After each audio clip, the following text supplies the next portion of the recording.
Good morning, good afternoon, good evening, everyone, and welcome to another Digital Nordic FP&A Board. My name is Larissa Malnichuk. I'm Managing Director and Founder at FP&A Trends Group, an international FP&A board, and I'm here today to facilitate this interesting discussion about the art and science of digitized financial planning or FP&A business partnering. Just a quick reminder about our previous meetings in Nordic region. But what is interesting that today, because we do this for the first time, we do this meeting digitally, the majority of people that registered are coming from Nordic region, but also we have representatives of 45 countries here. So what I want to say that obviously FP&A, financial planning and analysis, goes with many names. And in Nordic region, very often it's referred to business partnering, it's referred to business controlling. In Germany, it's controlling. In the UK, it could be management accounting. But normally we refer this now to FP&A, like modern financial planning and analysis. So the agenda for today. We will look at digitized FP&A business partnering, what are the key insights, some key definitions for you as well. Then a data-driven FP&A business partner, what it is and what does it mean. Then what does it mean partnering remotely and working remotely? What is happening right now with many practitioners around the globe. And then how modern technology can enhance and transform FP&A business partnering. And of course, we will have conclusions, recommendations, and Q&A session at the end.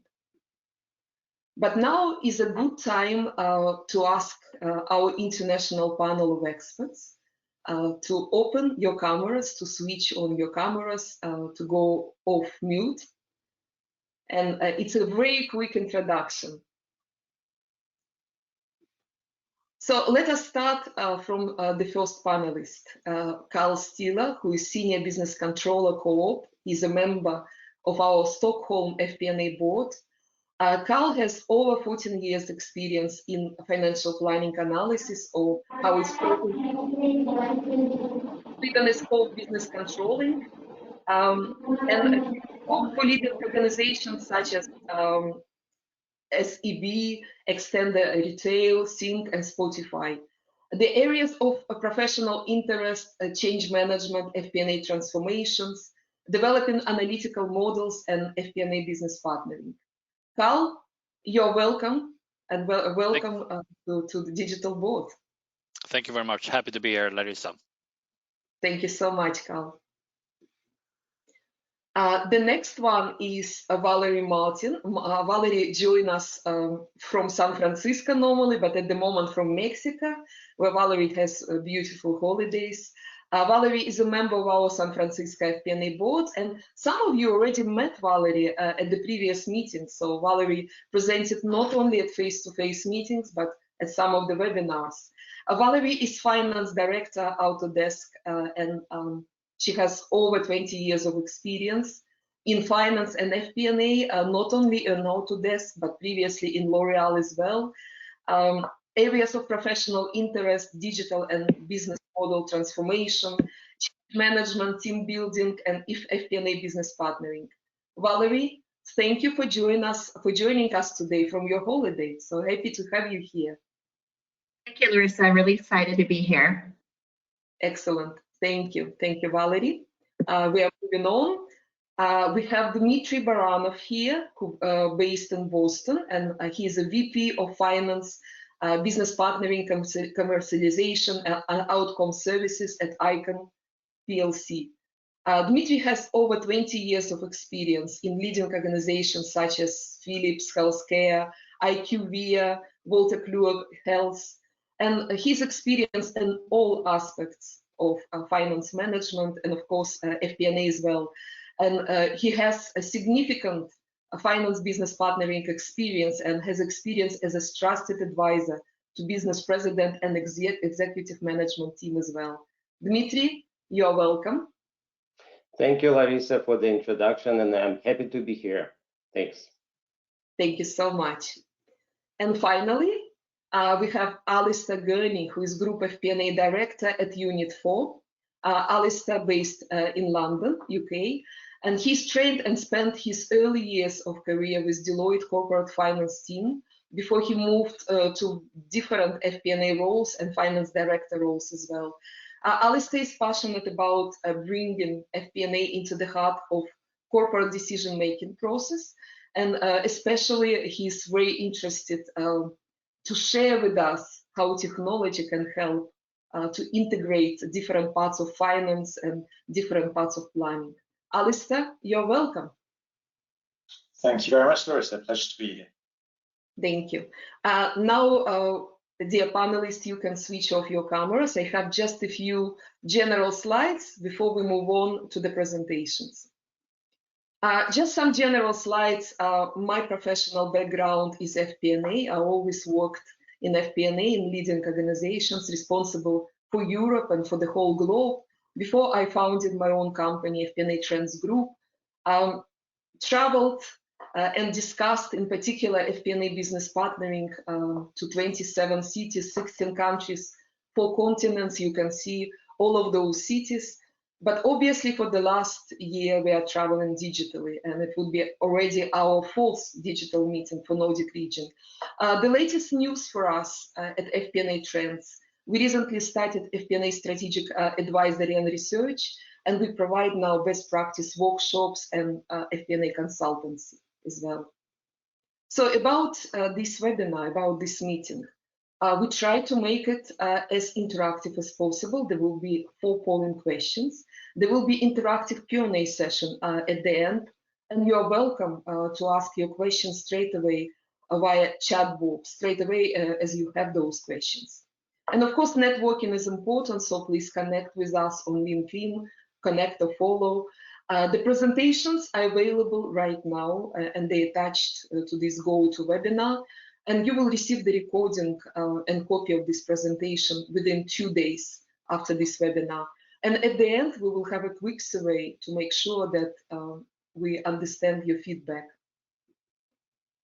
Before we start, I would like to say thank you so much to our sponsor, Unit 4. So this is a global leader in enterprise cloud software for people-centric organizations. And they're quite well known for FP&A software as well.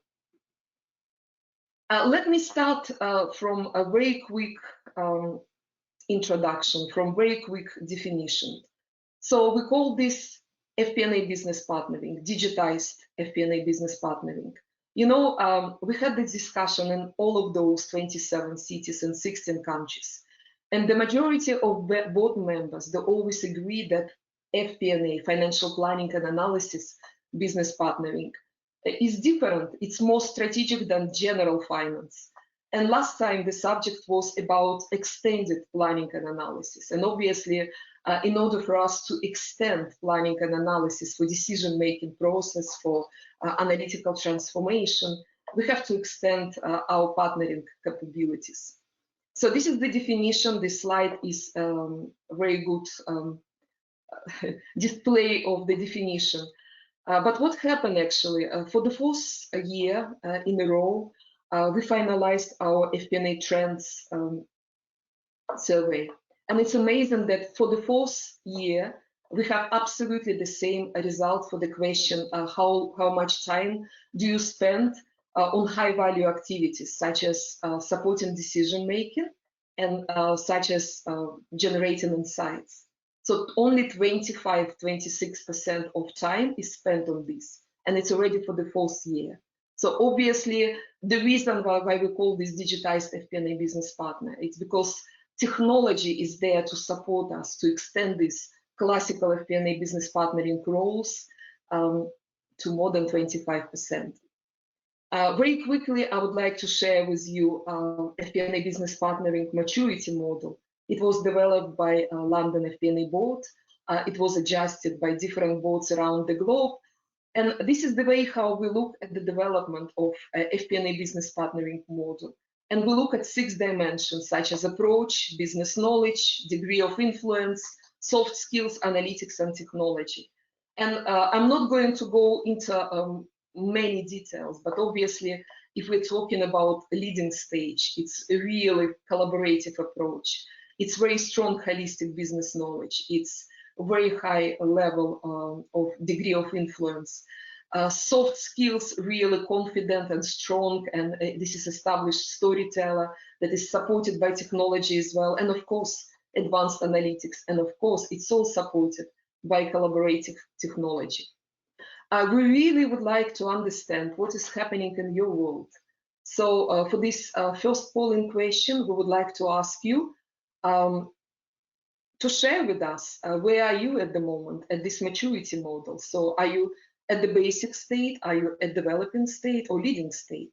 I'm launching the first polling question, and as soon as you see it, I would like to ask you to vote. Please, can you continue to vote? Where do you believe your organization is on the FP&A Business Partnering maturity model? Is it the basic state? Is it the developing state, or is it the leading state? So please continue to vote. Just a few seconds, more than 65% of all the participants voted. Just a few seconds.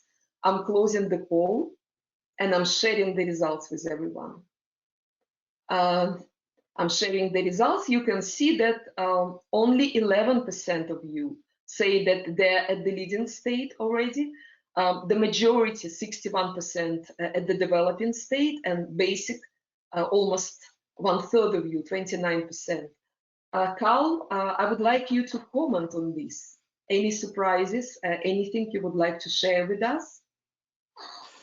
Well, I think that, being in the developing state is something that I've always been, no matter where I've been in any type of organization. There are so many things going on, system development, etc. And also, I think working as a business partner or an FP&A professional, I think that you work with these kind of things. It's quite normal to being in a developing state, to be honest. Excellent. Thank you so much, Carl. I'm hiding the results. And let us go to the first presentation. And what we did, we will look today at this subject from 4 different facets, from 4 different sides.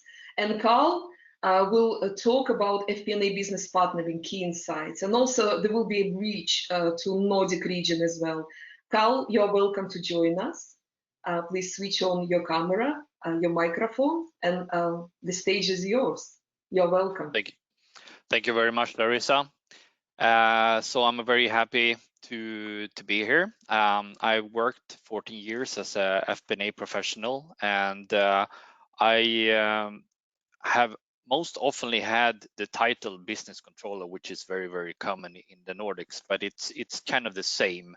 For me, FP&A professional, or the title FP&A, gives me the opportunity to say that there's no question about what you do, while business controller might be various types of work-related tasks that you do have. I've focused quite mostly lately, these past late years, on business partnering, and that's what we are going to talk about, or what I'm going to talk about today. First of all, I think that we need to distinguish between financial controller and FP&A. Controller has a focus more on the financial operational part in a company, while an FP&A professional has moved up quite a notch, I think, and become more of a advisor to management, challenging decisions, working with FP&A that Larissa pointed out here, where we, for instance, work together with HR or IT, and also the execution part of strategies.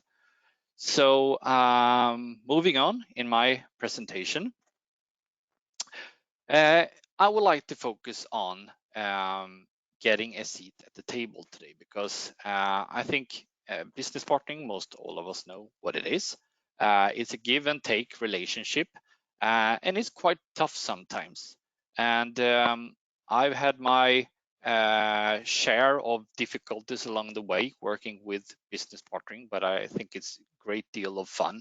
So I think today I will focus on getting a seat at the table. And I think to do that, in order to getting a seat at the table, and getting a seat at the table means really having that core solid relationship with your stakeholder in the sales division or whatever you are in an organization as a business controller or FP&A professional is really all about the relationship, having it working well. And I think that you can focus on the 3 C's, as I say, and it's capacity, capability, and collaboration. You can see to the right that I've done a number of polls with more than 100 participants in it. And you can see that in this first poll, most of the respondents say that it's the collaboration part that fails. So that's what I focused on in my presentation here today, is that what is it that is so hard with achieving the relationship or the business partnering. So moving on in the presentation, collaboration.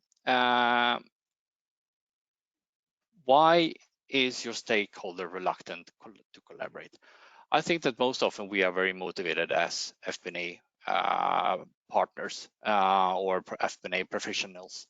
And I think that the problem with when working together with our stakeholder is that they really have hard time seeing the value. And what can we do as professionals? I think that we really need to be prepared. We need to study the business in advance before trying to take that seat. Do we have accurate numbers? Do we pull the numbers from the same source as our stakeholder? Is it a quick fix that we can do to gain that trust and conquer that seat at the table? It might also be depending on the microculture, but I think that most often it's our stakeholder. They just don't see the value in having us as a business partner. So in my next slide, I explained that sometimes we actually need to sell the value of it all. And selling the value is quite tough. And I think agreeing on a vision and an outcome is very good. I think the most effective way is actually to measure and demonstrate the benefit. And in order to find that benefit, I think that you need to discuss with your stakeholder, where do we have the value? Where can we see the value? Where do you want us to dig in and do the analysis, etc. And I think that we need to measure the impact that we do. Is it that we have brought up their forecast accuracy since we joined, or I think a big favorite, cost and time savings? Do we see anything here that has been improved? So in my next slide,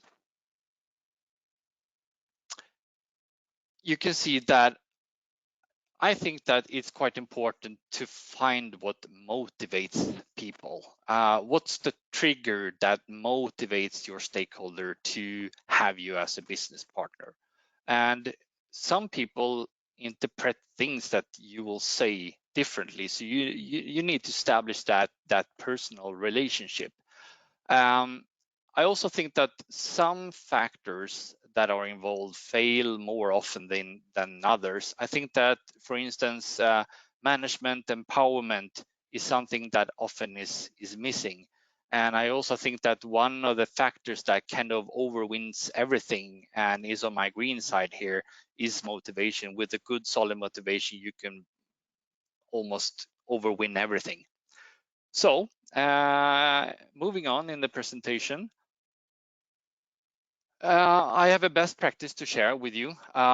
It's an example from I think 4 years ago. I was in a situation where I worked as an FP&A manager, and we had 50% of the business controllers were quite successful in their relationship and their business partnering, but we really didn't get through to a 100%. We wanted to do something about that. So we focus a lot on establishing a vision, a roadmap, what our focus area should be. We had a kickoff where we invited all the stakeholders to speak with us, but we really didn't get through to 100% despite of that. So I gave a lot of thought to this, how can I conquer the last percentages, to have all us being in a relationship with our stakeholders where we could say, we are business partner to our stakeholders, and it's working quite well. So the final thing that was missing was management empowerment.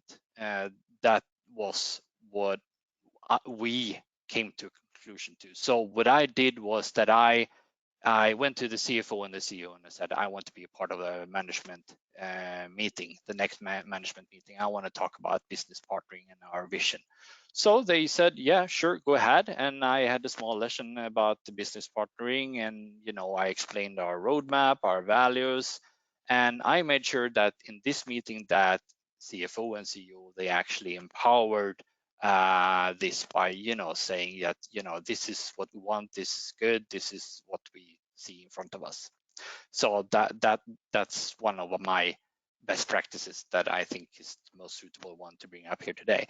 So moving on to the conclusions, you can see that this is a small pyramid that I put together.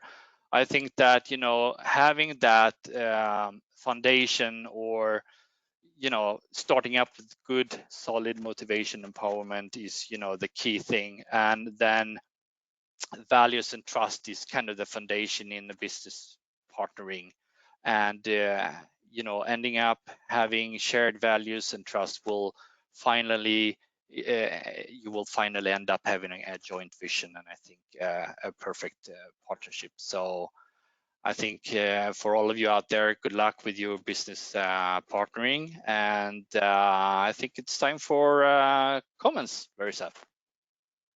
Carl, thank you so much for sharing your practical experience on FP&A business partnering, especially on those hints how we can win the seat at the table.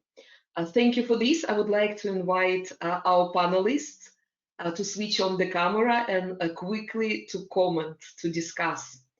Valerie, what would be your key takeaways and some additional insights on this presentation, please?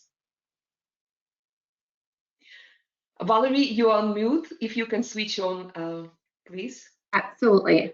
I think this presentation was very insightful and very interesting. When you want to build relationships to drive collaboration, it really starts with your soft skills, and that's really your motivation, but also be curious and ask the why. I really like the concept about when you build a relationship, it starts with a conversation, and it starts to really understand what they care about when they wake up in the morning to make an impact.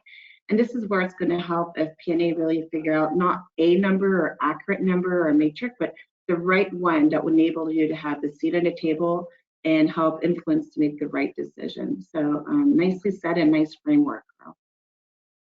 Thank you, Valerie. Dmitry? I like very much presentation, and the pyramid was very insightful.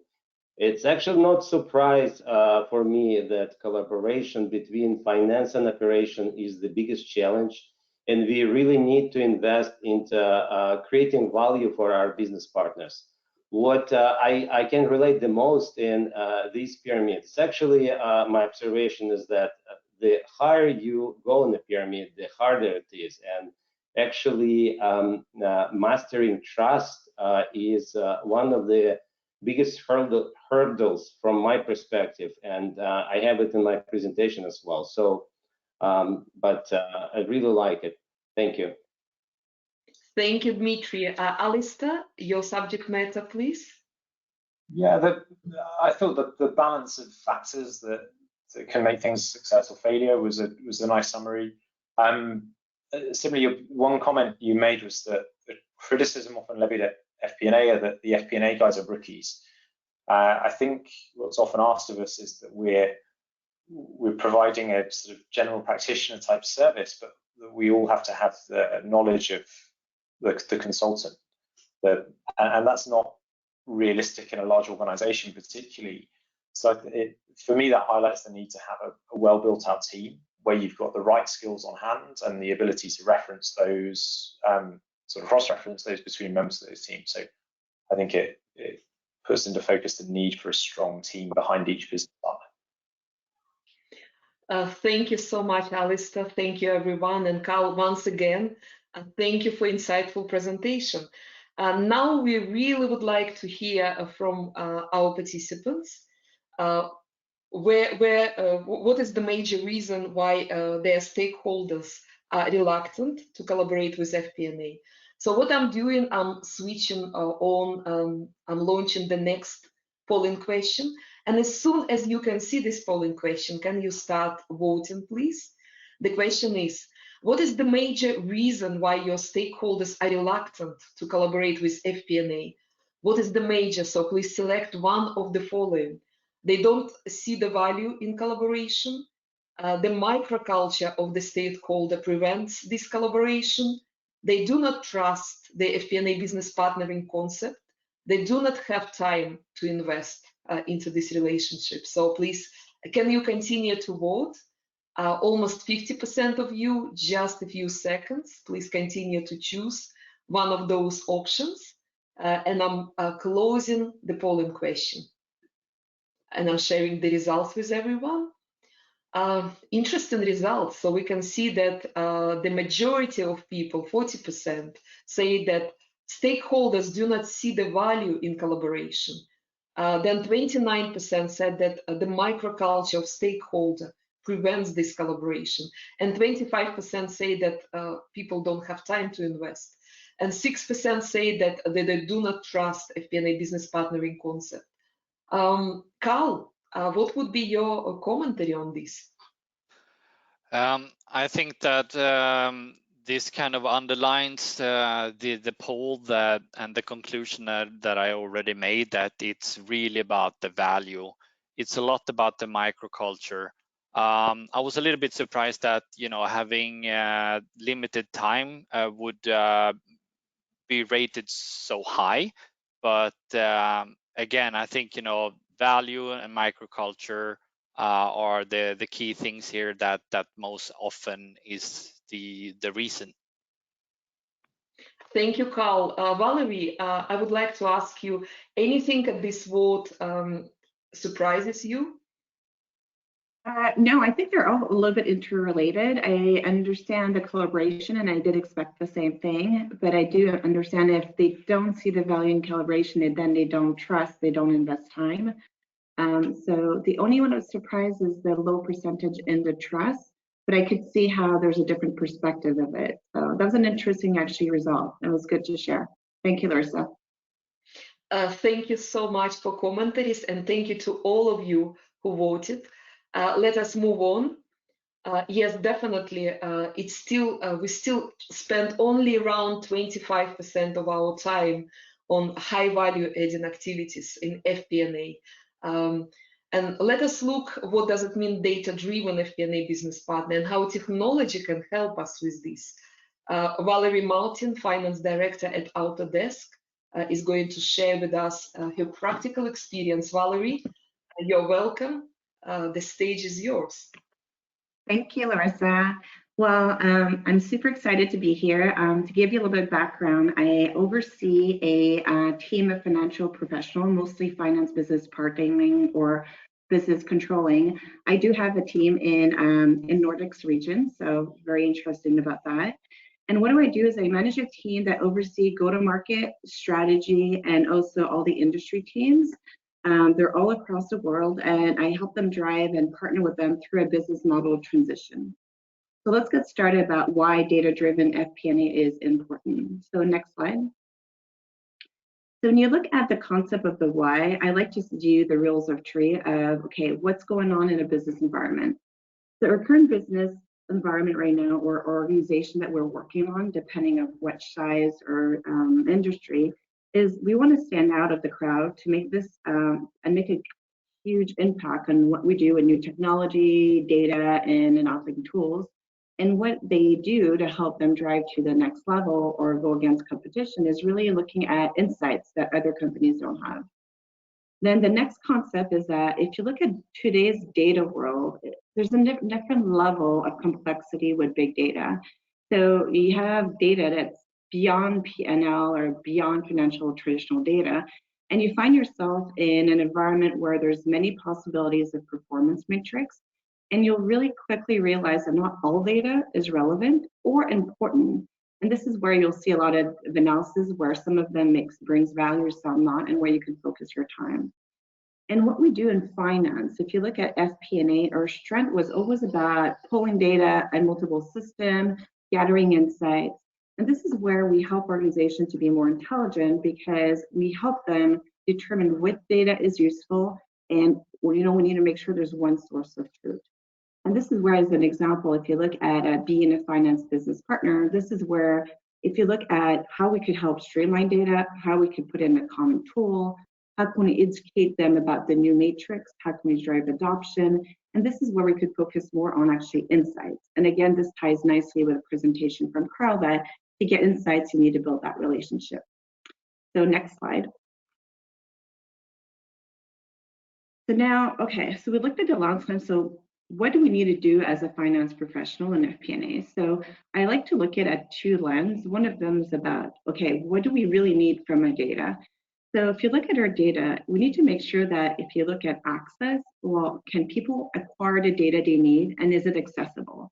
So it could be data when you're acquiring a new company or data doesn't exist yet, or you're going through a business model transition. Access is really key in your data. The other one is making sure it's reliability. So is your data accurate? Does it lead to the right people to the right questions? So this is where it becomes very important to say, okay, I got data, but does that answer the questions that you need? The next one is the speed. So how quickly can you answer this question? It's no use if you have the answer of that data, but it's going to be in 2 months from now when you have to make an important decision on either pricing or channel, like tomorrow. The speed of data is something that we need to really make sure. And last but not least, it's a clarity. So do people really understand what you're trying to say and why? And education is really key, and it's actually part of our role in FP&A and how we build data. It's not used that they have KPIs, but they don't understand what it means. An example could be, do you have retention rate that includes churn, or is it net, or is it gross, and how does that work? So this is really another key of it. So then if you look at all of these elements, what's the challenges that we have, and how do we help overcome these challenges? So the challenges is you end up with a lot of different metrics, and they all mean different things at different markets or stakeholders we have. Another one was about, there's different audience. You need to adapt the common language or the same, what does it mean, same source of truth for your audience. The communication of it is really key, so building that relationship is important. And conflicted metrics, I've experienced this actually in my latest quarterly business review, where there's matrix where they're tracking performance where they're conflicting. So this is where FP&A could actually make a good impact. In this example, it was creating volume, we're tracking the total users, and another one was ARPU, where it's your average revenue rate per user. Well, we were creating different behaviors as we were driving volume or pricing depending on the price points of your products. And last but not least is also understanding the strategy. So it's great to have great data that is accessible, reliable, speed, and clarity, but isn't tied to the strategy. So this is something that we need to be very aware of. So now let's move down to the next slide. And what I've done is actually looked about how can we be good finance business partnering. And actually, I'm going to cover how you could lead a team of finance business partners. So if you look at, financial and non-financial data, it's really important on the number one is how do you start a conversation with your stakeholders? So this is really where you build the relationship, you understand what they care about, and this is what's going to allow you to gather your baseline data. Know your data and know your audience are the two first things. The second bullet is identify your goals, plan, performance, and it comes back also how you could package it. So it goes beyond of giving you your dashboard, but how can you promote your story, your insights, really understand telling the insights over the data and telling the story is really key. And this is where you can actually promote the value of the FBP or Finance Business Partnering. Successes is really good to share your success, but it's also good to share your learnings because this is where you're going to start building trust. Deliver insights, telling the storyteller. So when you tell the story, what I like to do is not put 5 numbers. I always like the rule of 3 big numbers, keep it concise, keep it straight to the point. And last but not least, real-time insights make sense. So now that we're in a fast pace of data, is making sure you're driving to self-serve, making sure everything makes sense, it's more accessible, and you keep it very streamlined. I like to actually do a dashboard where people could drill down versus keeping it like too much data overload. Interactive process is very, very important. So this is where we need to be adaptable and make sure that we learn about the problem we have. And once we solve this problem that we're trying to, with the problem with the business, is then how do you see the business to evolve in stages, and how can we eventually figure out which one that we need to change? Coming from a company that did a business model transition where eventually going through a different business model, revenue became less important, but volume was. And now that we're out of it, we need to make sure our revenue is there so we're actually a sustainable business model. So it's really understanding the stages and how it works with the business, and it starts with actually a conversation. Be curious and engaged. That drive a lot with what actually Carl said, is being very motivated and ask questions. Focus on the why versus the what. Okay, so next slide. So this one is about same concept. So if you're in a role where you're beyond finance business partnering and you are actually driving the business, but you're leading a team that's doing the same thing, there's a role that we need to play as leaders. And it's really making sure we create this culture where we make these decisions based on facts and no longer your gut feeling. So I've often seen things where your gut is actually telling you where you think it's going to be, but this is where we bring value when we put facts beyond what our business or stakeholders things or facts are. And sometimes we can cover a lot of things that we actually, didn't think it could be the right thing. And this actually, you need to have a mindset shift. And this is where, when you lead teams, make sure you tied recognitions. Make sure they're actually recognized on anything that's actually driven through decisions. One thing also with making decisions is make sure we get away from consensus and more on making decision, agree, disagree, or leverage advice. It helps you just move forward. It's actually something that I thought it was very useful. Focus on your soft skills. I call them power skills. So communication, make sure you understand the why, build into trust, and behavior is key. So when you hire talent, to make sure they're actually more focused on also beyond the what, but also how do you do things. Training is really key. So there's new tools, there's new data, there's new transitions, there's new data when things change. So training either your staff also to know how to drive it and escape it, but also your stakeholders. We have a role to educate our teams. You need to be open. You need to learn how to make mistakes, learn, create to it. Create this psychology safety with your teams is very, very key. And it's sharing how you evolve within, understanding the business and how they should do the same thing. You'll be surprised what they could actually, uncover and help you be actually more productive. Build trust is really key. It works like in anything you do, either with your partners or with your teams. And last but not least is really setting ambition goals. And when I'm saying ambitious goals, yes, okay, your team will drive, let your team drive outcome and analytics and insights. They may not be all achievable, but the key thing here is they're going to focus on the right thing. And yet you may be very impressive with the results they're going to drive. So this is the end of my presentation, and I'm open to commentary. Thank you. What a great story around data-driven FP&A business partnering. Thank you so much, Valerie.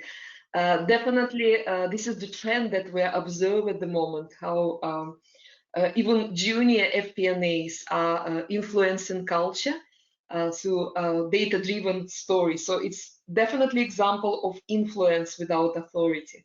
So I can see that all our panelists are here to comment. And I would like to ask Carl to give your commentary on this presentation, please. Yeah, excellent, Valerie. I think that Valerie's presentation was a very nice transition from what I've been talking about to hers. And I would like to emphasize that there's nothing that can demolish a business partnership quicker than not having reliable data, not understanding the data, not being able to tell the story about the data. So first we must secure the data, and we must, be experts on kind of visualizing it to our stakeholder. If we don't speak the same language, we will never end up in a good relationship with our stakeholder. And I think I've seen this this failure so many times, and it goes really, really quick, unfortunately. So yeah, that's my key takeaway, I think, and I would like to emphasize. Thank you, Carl. Thank you so much. Dmitry, what would be your key takeaways? Thank you. Very, very important topic and very good delivery in the framework. I think data-driven finance is becoming more and more important in new technology when more and more tools are being thrown at us. And I would like, from my personal experience, to emphasize a couple of things that Valerie talked about, such as speed and clarity. So speed becoming more important because when you have more data packages and more elements, more metrics that you can produce, you need to cut it down and streamline it to the good storytelling, as you, Valerie, mentioned. And I think that's a challenge for us, and it's gonna help us to master better finance business partnering. Thank you, Dmitry. Alistair? Yeah, thank you, Valerie. It's in FP&A, we're quite often the messenger for data which is gathered somewhere to the rest of the business, and in that role as messenger, we can get shot when it's wrong. So I think it's really important to put pressure on the rest of the organization to put in place the data governance processes and structures that mean the data you're using can be really trusted. Because if you're going to sit your neck out and tell your CEO that this is telling him what's happening in his business, you want to be pretty confident that the source data is accurate. Thank you, Alistair. Thank you, everyone. And Valerie, once again, thank you for this insightful presentation. Now, this is the time for us to hear from our members. And what we would like to understand, what skills are the most important for your organization for developing better business partnering model. So what skills do you think your organization needs most of all to develop better FP&A business partnering? Select one of those. Is it data skills? Is it technological skills, business knowledge, or softer skills? Please, can you continue to vote? Almost 1/3 of you voted. Please continue to vote. We know that all of those skills are important, but what is the most important? We would like to understand the relevance for you. What is the most important skill? So please choose one. I can see that more than 55% of you voted. Just a few seconds, and I'm closing the poll, and I'm sharing the results with everyone. Again, interesting results. So business knowledge, 52% of you. Then it's equal about technological skills and softer skills. And data skills, it's 13%. Valerie, what would be your commentary? I do think all of them are interesting. They're all good skill to have, but if you combine your data, technology, and business skills, I think that you really need your softer skill to be able to tell the story. So I do think the softer skills should be higher. And it's kind of a mindset shift that I think we need to have in FP&A, where you have the data, you understand the business, but how do you tell the story, and how do you actually, do your sales push will be very key. I would be hoping, I don't know, in the future that the softer skill number will get higher. Thank you. Thank you, Valerie. Dmitry, do you agree with the results? Oh, well, it looks interesting, and I agree with Valerie. I do expect business knowledge to be the highest one, but I also, like Valerie, I expected softer skill to be, slightly below the business knowledge.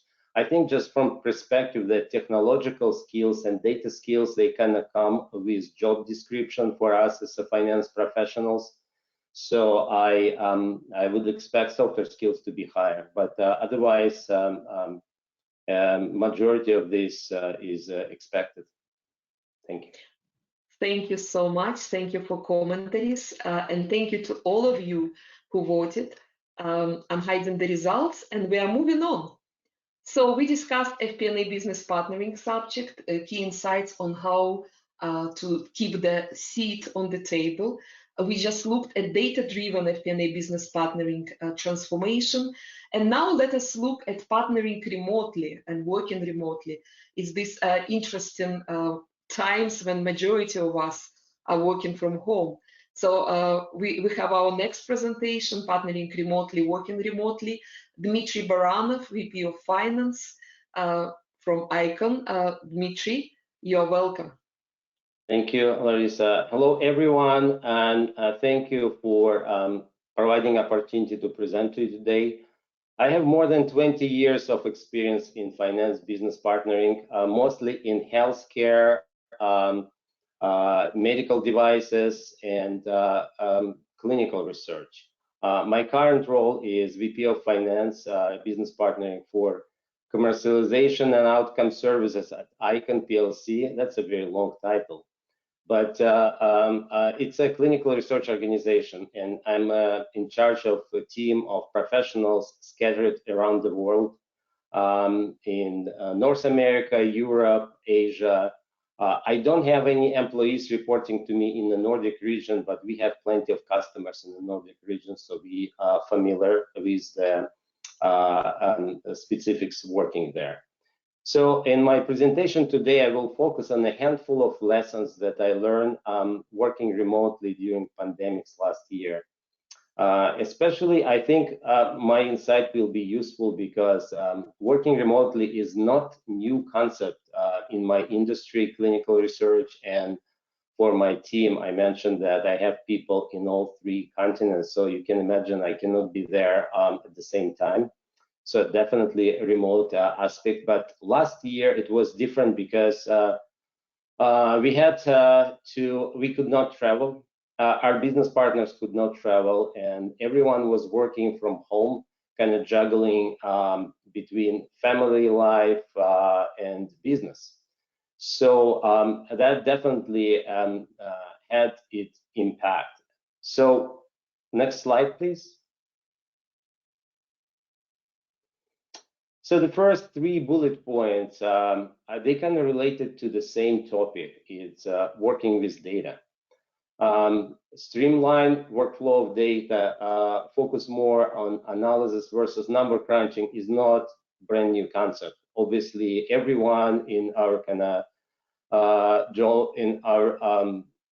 finance business partnering had to deal with this issue at some point in his or her career, but it's becoming more important for the situation we now with remote working. I think we all have to basically figure out the way to deliver crisp and concise message and keep our business partners focused and engaged. So how are you delivering data becoming more important? So what I found the lesson for me is no reports for the sake of reports. Every number on your presentation should have a specific message and keep engagement level. I noticed that no more than 5 or 6 numbers per slide, actually my golden rule to keep the engagement level. I don't present anymore large tables or the full P&Ls. Also, what I found is useful to simplify message for your business partners. As a finance professional, we kind of have pride in putting more analysis and explaining it. So that's not the case with remote working. In order to keep your audience engaged, you need to remove complexity and stick to the numbers that you can easily explain over the video, basically. And also what I found is important to increase the frequency of communication with your business partners. It's more frequency than how long those communication, because I found that touching base with my business partners for 15 minutes, half an hour is much more useful than wait a couple of weeks to have a full list to go through. So that kind of help you to keep on the constant the same base with your business partner. Next slide, please. So this slide is all about trust. It's not necessarily a remote business partnering concept, but I think that trust is one of the essential and most important issues to be successful in a business partnering. And what I found, my lesson, is that if you want to be a trusted business partner, don't focus on just presenting numbers and P&L and assume that your responsibility ends up with the numbers.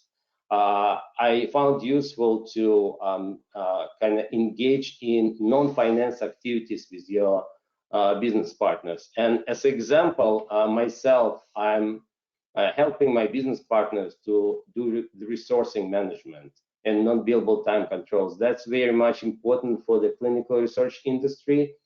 I guide some of the hiring decisions at the department level, approvals, and it helps me at the same time to control the cost. So it's kind of kill two birds with one stone.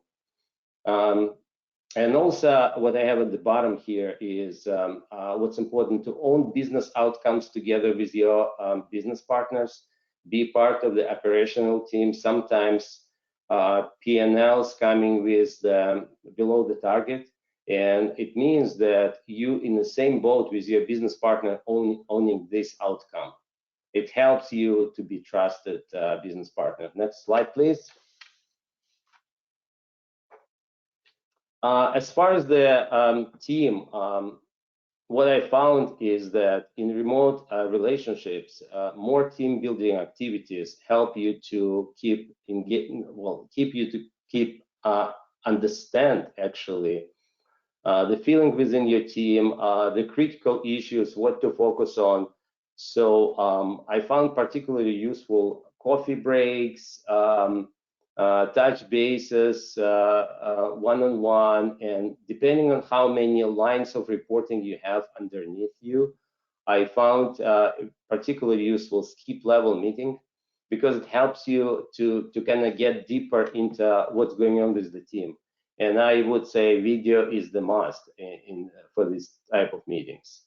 And my final bullet point is related to, well, kind of always challenge status quo, but and it's really related to continuous drive for improvements, because in remote working environment, it's very easy to fall back into routine, especially for us when we have month-end closing, forecasts, budgeting, all these routine activities, they kind of follow one after another. So I found it's useful to always keep an eye on improvements. So what I do, for example, I plan all the meetings to discuss improvements and status far in advance to be able to kind of follow this and keep my eye on how these improvements are being progressed. So that's the end of my presentation, and I would like to open floor for the comments. Thank you very much. Dmitry, thank you so much for your story, for your practical experience on remote FP&A business partnering. I would like to invite all our panelists to switch on their cameras. And let us start from you, Carl. Any additional insights you would like to add to this side of the story? Yeah, I think I can very much relate to what Dmitry says here, because I just came off from a project where we actually had to oversimplify things because we were sitting in endless meetings with a lot of stakeholders where we in the beginning spoke about different things. The numbers just didn't make any sense to the audience. So we actually had to get together prior to the meetings and kind of oversimplify and verify the presentation so they, everybody would understand what we were talking about in the presentations. So I think that's something that cannot be underlined enough, that, oversimplification is sometimes might be, the key to success. And I also like, Dmitry, that you brought up this thing when it comes to creating a business partnership, the softer values, the coffee breaks and stuff like that.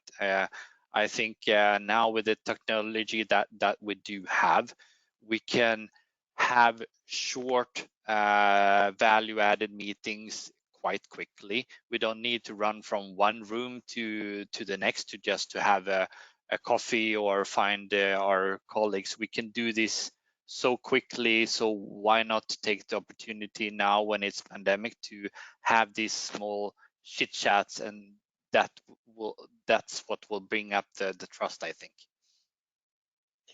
Thank you, Carl. Thank you so much. Valerie? Yes, I think I love this concept of simplifying the message, especially now there's a lot going on. I like this concept of having, let's make sure you have only a couple of data points. One thing that helps with execs, and I do think it helps really nicely with working remotely, is really start with the answer, and then you actually could explain how you got there versus the reverse, because that gives you a lot of context and actually helps drive the right questions. So that's one thing that I like a lot. And another thing is really on this slide, I like this concept of challenging the statu quo, but also by finding improvement, but what can we stop doing? There's a lot of things that we've been doing, but how do we be more efficient? So it just helps the balance of always trying to do things, but what can break? What can we stop? How can we test? I think that's awesome. And I think by being remote, we could use technology. I'm not gonna name vendors, but there's tools that allows you to do breakout sessions where you can have low focus groups on subject matter experts or center of excellence, or just, like do a whiteboard with Post-its and figure out a better way of doing improvement. So that's actually my, couple tips on business partnering in an environment that's remote. Thank you. Thank you, great insights. Alistair? Yeah, I think from my perspective, it's a different problem doing a business partnering remotely versus in an office. In an office, you quite often would have finance sitting with finance and then the business, whatever bit of it, sitting separately, and none of the two shall meet. It was the risk. Now we're all working remotely, then you've got the opportunity for bilateral relations in any direction around the business. I think that's a great opportunity to help with business partnering. But there's two considerations that have. One is like the integration point goes both ways. I think trying to get the finance guys involved and integrated into business processes is good, but let's do it the other way around as well. Really get the business involved in some of the finance processes. Make the budget their problem, right? So they get involved with budgeting as well, and that way it doesn't just become, oh, well, that's finance's numbers, and you get that more collaborative feel. And the only cautionary note I might add though is like, don't let your business partner go totally native.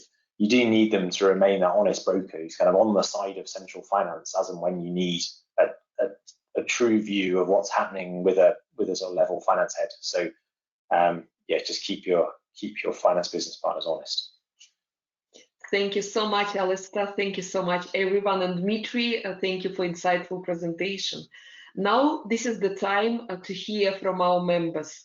I'm launching the last polling question, and it's about the biggest barrier, the biggest problem that you're facing when you work remotely. So what is the biggest remote work challenge for you right now? Is it working too much? Is it priorities for your work? Is it constant interactions, loneliness and lack of human interaction, communication issues, and being out of the loop? So what is the biggest frustration? What is the biggest barrier for you at the moment? So please continue to vote. Only one. We know that all of this could be true, but what is the most frustrating issue for you right now? I can see that more than 55% of you voted. Just a few seconds, and we are closing the polls, and we are sharing the results with everyone. Yeah, the biggest barrier we can see is communication issues and being out of the loop. So 43% of you named this one. 27 said working too much. Yes, we can relate. We all can relate to all of these. 14% loneliness and lack of human interaction, and 14% interruptions at work. Yeah, and prioritization of work, only 2%. Dmitry, so any surprises for you here? Not at all, not at all. Frankly, working too much is the big issue, and I did not mention it just because I kind of try to keep it to the more kind of professional topics, but in reality, especially if you work with different time zones, your day becoming more than 8 hours for sure. And communication, well, communication was kind of through my presentation, one of the most emphasized notes, because communication, it's when you don't have face-to-face, you have to find different ways of complementing it. And this is why what I mentioned is frequency kind of is the answer here, at least for me. So, but no surprises here. Thank you. Thank you so much. Thank you, Dmitry. Alistair, any commentaries on this result? Yeah, I mean, my children really enjoy all the interruptions they make, and my wife has long said that a lack of human interaction would probably suit me. So those it doesn't surprise me, they're relatively minor issues. The communication thing is real though, and like within Unit 4, we've actually slightly tweaked the structure of our kind of mid-management groupings to try and address this, so that we disseminate messages from the top of the organisation down through the organisation with more consistency and more clarity, because it's a real problem. But it also happens at the sort of very local level of just knowing what's going on, knowing what people are busy with. If someone particularly stressed about something, whether it's work related or not, during the day, and you pick that up if you're sitting next to them, but not if you're in a different room and not on a call with them. So we try and put in a reasonable number of calls that are not a specific topic related item. So not just here's a half an hour slot in my diary to talk about an issue, but here's a half an hour slot in my diary where I know I need 10 minutes for an issue, but I've left open time to try and cover off those incidental issues that come up, and that helps with that. Thank you for your commentary. I'm hiding the result, and with thanks to all of you who voted as well.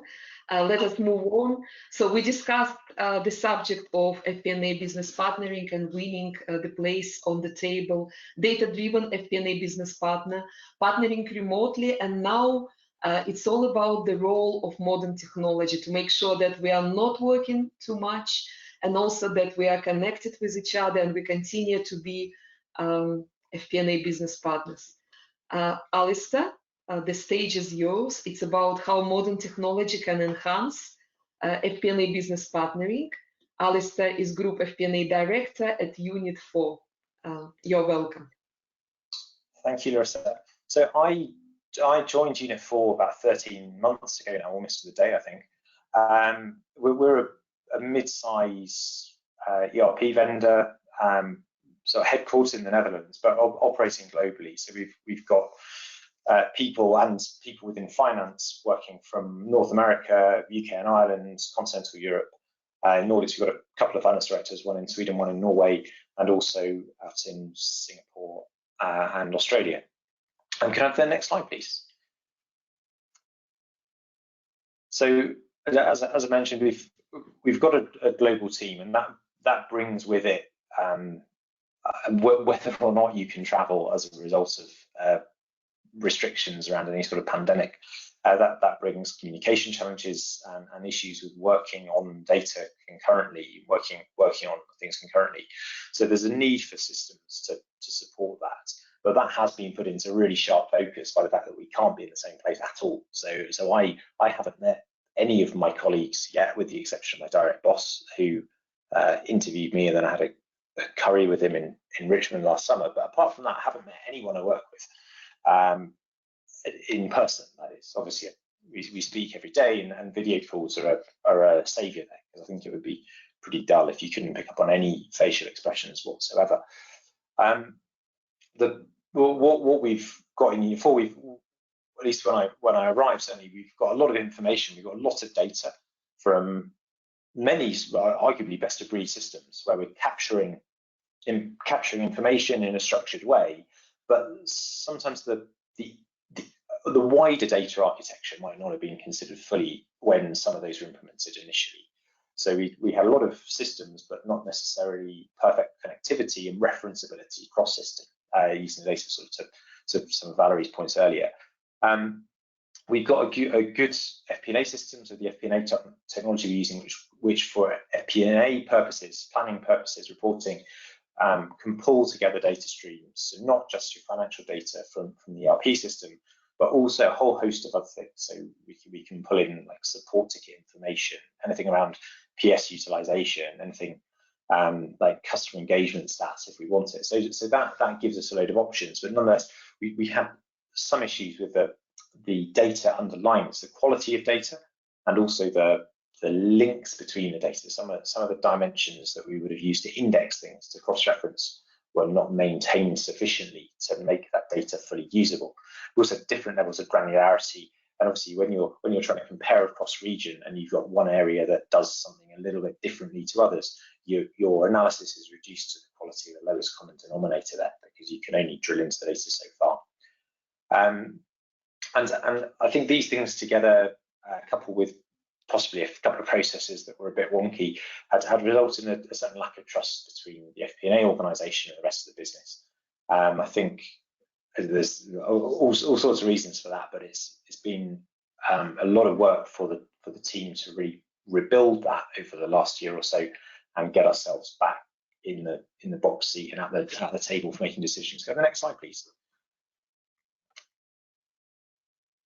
So we've put a load of effort into focusing on the data architecture. Actually, I should probably say there's kind of two broad categories of things we've worked on here, right? So there's the data structure and how we can analyze things, and then there's the processes through which we work with the business. So I guess I'm kind of nicking a bit of Valerie's talk and a little bit of Dimitri's as well, and actually hopefully smashing those together to make something coherent.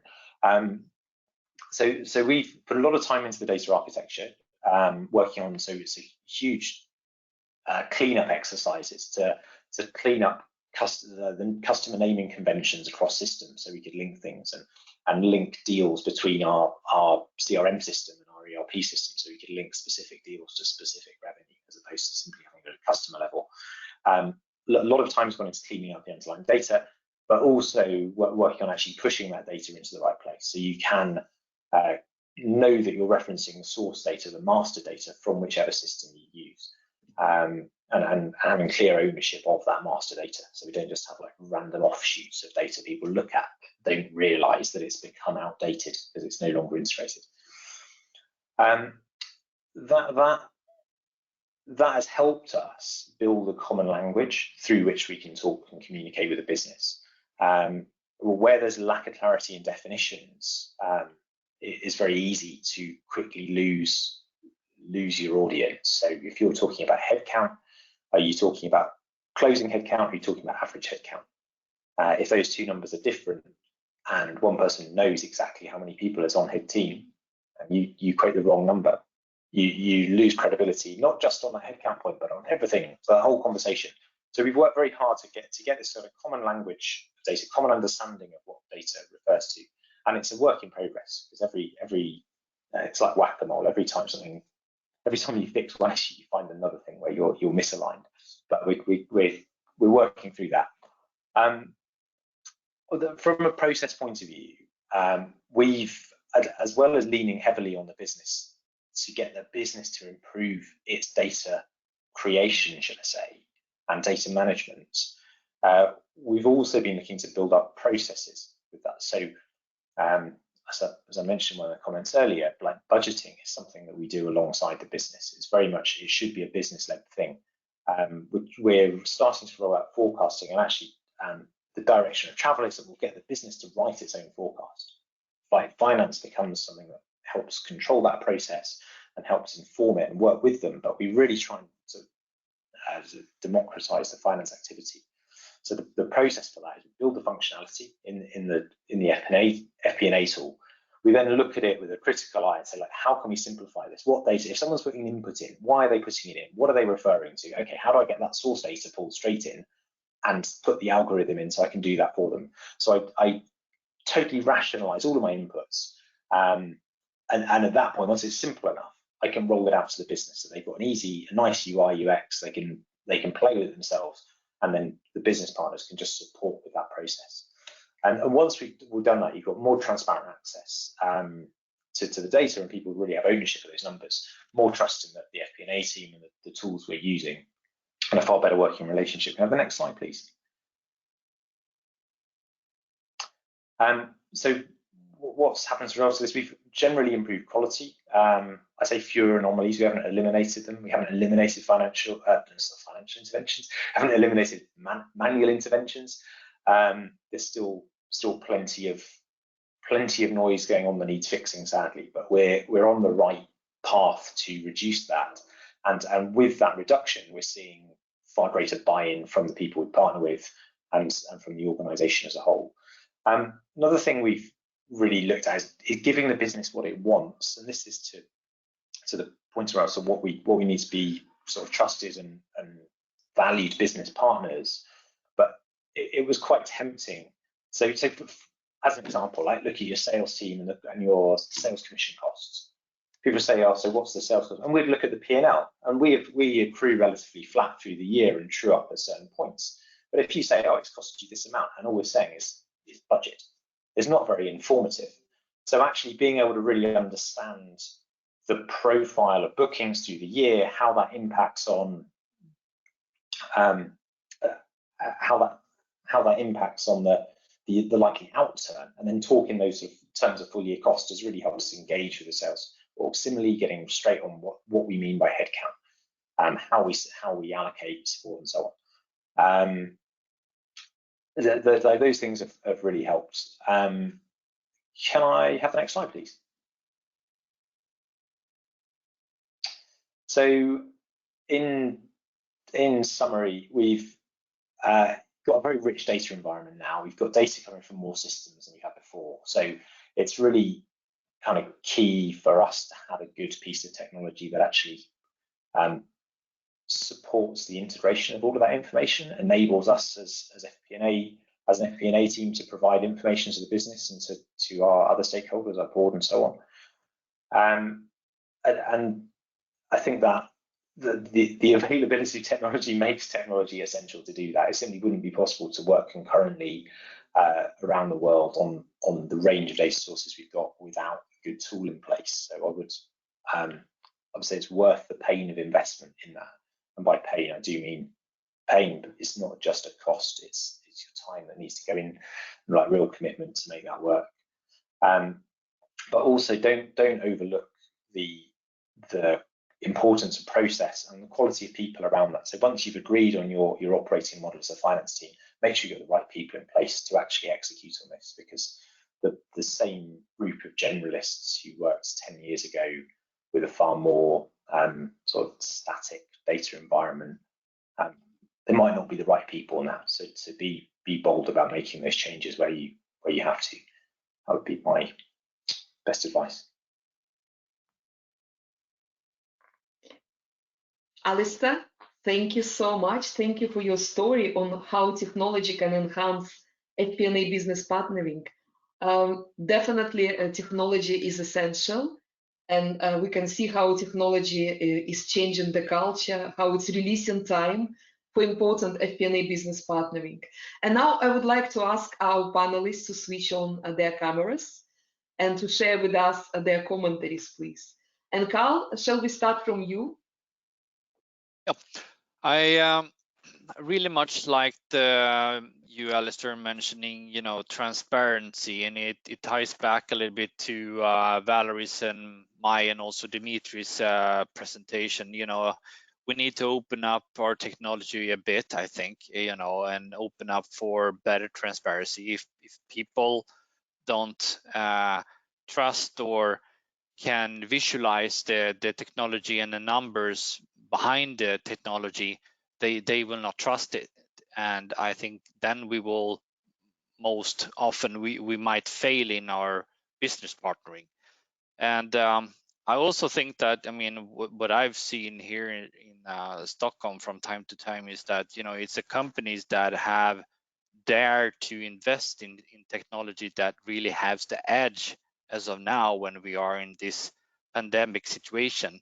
And I think that we can actually start to see that. I also think that, from my point of view, we really, if we do invest in technology, we need to take care of it. We need to take care of our investment, and that's where we as business controllers or FP&A comes in. We shouldn't, you know, keep on doing add-ons, etc., because then we are back to basics and we need to do this data cleansing that Alistair talked about. So I think that's my key takeaways from your presentation. Well done, Alistair. Thank you so much, Carl. Valerie? Yes, there's a lot I liked about your presentation, Alistair, but I will just focus on data governance. I think we need to continue to reinforce the importance of data governance.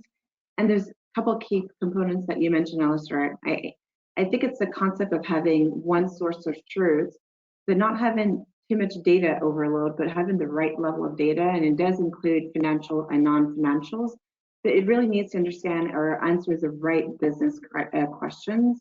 And really understanding, like you mentioned, not necessarily the high level, matrix, but really the key drivers and how you could actually go level down to understand what really is happening. And it has to tie to the strategic goals. So a lot of things is we like to understand a lot of data, but if it doesn't tie to what we're trying to do, we need a key related to it. And also, I think you mentioned it. It really needs to be flexible because it will evolve as different stages of the business will evolve too. And to be able to do this is really creating this data governance. So really liked your presentation, Alistair. Thank you. Thank you, Valerie. Dmitry?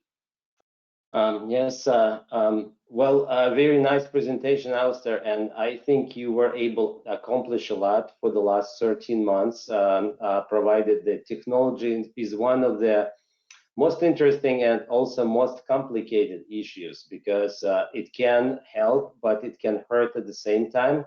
If you have too much technology and it's not organized, you simply can lose yourself in numbers. And what I like in particular from your presentation, it's not just simplifying technology, but also focusing on the right KPIs and getting to the same understanding with your business partners of what every metric means. And finally, you mentioned a couple of times, but it's also very important, pushing ownership for the budget, for the deliverables back to your business partners. They have to be also responsible for numbers that are basically in the budget, and it's not just finance who owns and speak to the numbers, and then business is doing something else. So I totally kind of understand, and I agree with your points there. Thanks. Thank you so much, everyone, for commentary. A quick commentary from one of our participants. In data-driven FP&A business partnering, I always like to promote shifting the analysis insights focus from explaining what happened to delivering insight what will happen and what should we do about this. This is, in my opinion, is one of the value proposition of business partnering service. So now this is the time for us for key takeaways. I would like to ask all our participants to continue to send your questions. We're about to start the Q&A session, and even if we don't have enough time to answer all of your questions, we will do this after the meeting through email. Panelists, please, can you quickly switch on your cameras? And I would like to ask you for quick 30 seconds key takeaways from each one of you before we go to the Q&A session. So let us start from Carl. Your 30 seconds key takeaways, please. Yeah, I think what we've heard several times here from basically all of our presentation is that for us within FP&A, motivation, working with soft skills cannot be emphasized enough. If it's working with motivation in regards to investing in technology, data-driven FP&A, how we work with triggers and motivation within, establishing a solid business partnership. Motivation is something that I've been working with during all my life as an old athlete, and I see that this is kind of a red thread within all of our presentations. So yeah, that's my key takeaway. Thank you, Carl. Valerie, the next question, the next key takeaways from you, please. 30 seconds key takeaways. Yeah, absolutely, Larissa. I would say just in a data-driven world, just make sure that you understand that not all data is relevant or important. Just make sure you keep an eye on that and make sure you constantly revisit what's important for you and your stakeholders. I would say number 2 is lead with insights, not the data. Make sure the insights is supported by data, but don't overwhelm people with too much data first. And I would say third is soft skills is really key. So start by having a conversation, understand what's drives them, motivated, what's going on with the business. And to do that is just be motivated and have fun at what you do. Thank you, Larissa. Thank you, Valerie. Dmitry, your key takeaways, please. Thank you. I will be quick. Know your data. Work with the data to simplify your message and keep engagement level. Earn the trust. Be engaged in the business and share outcome with your business partners. And finally, soft skills and communication. Thank you so much, Dmitry. And Alistair, your key takeaways after this session, please. I think we all mentioned the importance of collaboration. I think it's easy to think that you're collaborating better with someone if you take work away from them. I approach it slightly differently, and I try and give them as much of my work to do as possible in a structured and efficient way, so it doesn't waste their time. But ultimately, I think that creates a lot of buy-in and a better quality outcome for everyone involved. Thank you so much, Alistair. So now let us start the Q&A session. And a quick reminder, please continue to send your questions. We already have many fantastic questions, but we will answer all of them after the meeting if we don't have enough time to answer now. Carl, the first question is to you. So what is the role of CFO in your view in creating the modern and digitized FP&A business partnering model? And also, could it be also from the side of FP&A business partners that they are not collaborating enough? And what we can do about this, yeah? Yeah, if I understand your question correctly, it's about CFO, right? It's about CFO, and the second part is maybe business partners, FP&A business partners are also not collaborating, and what we can do about this. Yeah, I think when it comes to, as I mentioned in my presentation, I think it's really up to CFO to be there supporting the FP&A team because normally the FP&A manager reports to the CFO, and I think it's very, very vital that the CFO empowers the FP&A manager and the team, supporting them, establishing the values and the roadmap. It's not like the CFO can just say, we need to create a decent business partnering in this organization. Just do it. They need to be a part of it, and I see that this is where it often fails. So they need to be a part much more along the way on the journey. And I think also the second question, I think we really need to find what triggers people. What's the last piece of the puzzle to make sure that we end up in a good, solid business partnering? If we don't get through, and if we, I think working a lot with motivation, how to motivate, if you're an FP&A manager, how to motivate your business controllers, how can we motivate our stakeholders? We need to dig into those discussions, and it's a little bit hard now in this pandemic situation because we don't have that face-to-face, but I think with modern technology we can overcome this and try to do as good of a job as possible and really make sure that we take a look back and see what we actually have accomplished, not just what is outstanding to be done. Thank you, Carl. Great answer. Valerie, the next question is to you. What tips and tricks can you share about how to identify the right leading indicators that are enabling and really customized for the respective customers and business units? Yes, absolutely. What I found useful is really asking a question of what we're trying to drive, right? If you're saying, look, I'm in a business model that is P times Q, so volume times price, it's understanding the KPIs that drive, okay, well, is it good if the number is going high? Is it good when it's not going high? What's the numbers we're trying to get to, and what's good and what's bad? And by doing it, is you work with the business stakeholders, find one or two questions you want to ask, and you just do analysis and see if it answers the question. So that I found really useful. And then you'll know which one are your drivers and what goes behind it. And then you'll see what your primary was. But it always starts by having a conversation with your stakeholders, figure out a question, and just try to analyze if you could get there, and you'll see which data you really need. Thank you. Great answer, Valerie. Thank you so much. Dmitry, the next question is to you. How and where do you hire, recruit the right talent to do FP&A job?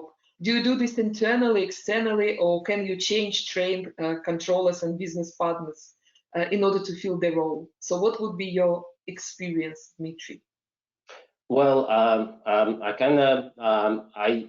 found it's useful to do both, recruit internally and externally. Internally, just because you want people to move within the organization, acquire new skill and develop themselves within the same organization.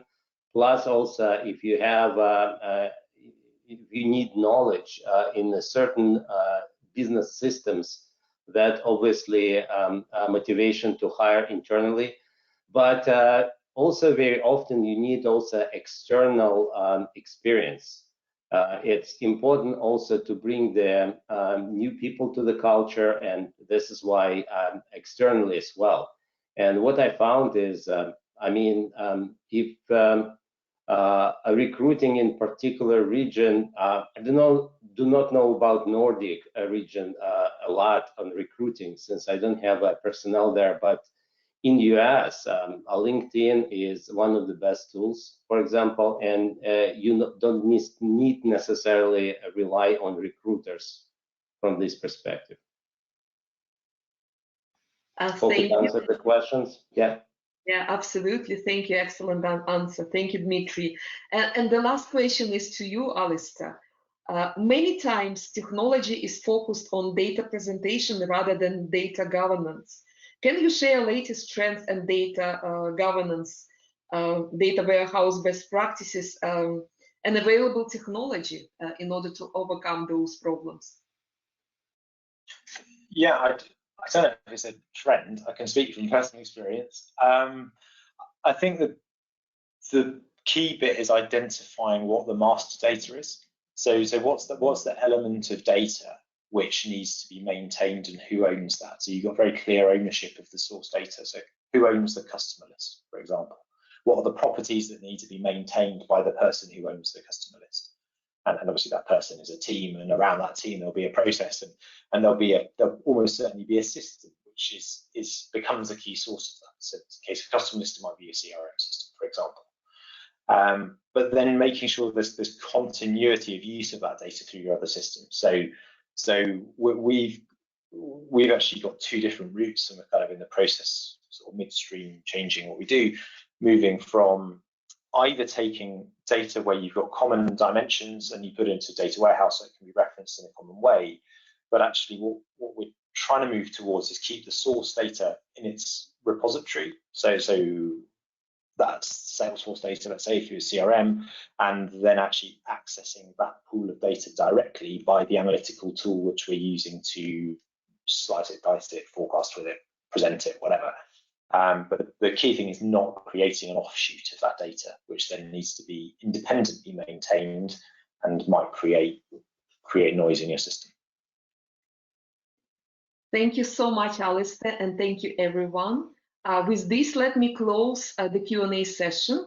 But as you know, we have more questions that we will distribute between our panelists, and we will get back to you via email after this session.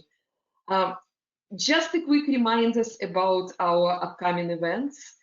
We will have an interesting meeting. What does it involve to move to digital and data-driven FP&A? So very much connected to this session, but to look at this in more details.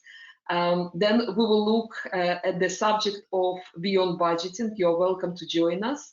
And we are going to talk about myths and misconceptions of rolling forecasts and FP&A scenario planning. Those are the dates and the links you can find directly at this presentation. And also we will send you with thank you message as well. Finally, I would like to say thank you so much to our sponsor, Unit 4, for supporting this event. Thank you so much for your great support. I would like to say thank you so much to all our participants from around the globe, not only from Nordic region. Thank you so much for being with us, sharing your experience, your question, your polling question answers. Thank you so much for this. And finally, thank you so much to our fantastic international panel, Carl, Valerie, Dmitry, Alistair. Such a pleasure to collaborate with you, such a pleasure to meet with you digitally. And we all hope that very soon we will have opportunity to meet each other face to face. Let us stay connected, let us move FP&A to the next level, and see you very soon. And just before we go away, to our participants, please stay with us when we close this webinar. You will have opportunity to fill the survey, and we would like to hear your feedback after this session. Thank you so much, everyone. See you very soon. Bye-bye.